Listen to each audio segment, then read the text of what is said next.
جو اللہ کے گھر کی تعمیر کرتے ہیں اور اللہ کے گھر کو آباد کرتے ہیں یا اللہ کے گھر کو بناتے ہیں، یہ احساس کسی کو آتا ہوتا ہے۔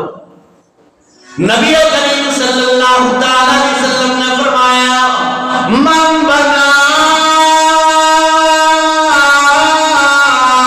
للہ مسجدا بنا اللہ لہ بیتا فی الجنہ۔ اللہ کے نبی صلی اللہ علیہ وسلم فرماتے ہیں کہ اللہ فرماتے ہیں جو اللہ کے گھر مسجد کو بناتا ہے، تعمیر کرتا ہے، اللہ اس کے لیے جنت میں عالی شان محل بناتا ہے۔ اور ایک حدیث یہ بھی آتی ہے کہ رسول اللہ صلی اللہ علیہ وسلم نے فرمایا جو دنیا میں اللہ کا گھر بناتا ہے، تعمیر کرتا ہے،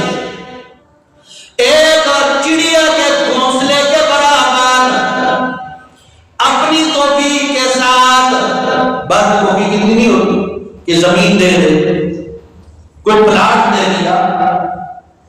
یا بنانے کی اتنی توفیق نہیں، غریب ہونے کی بات ہو، دنیا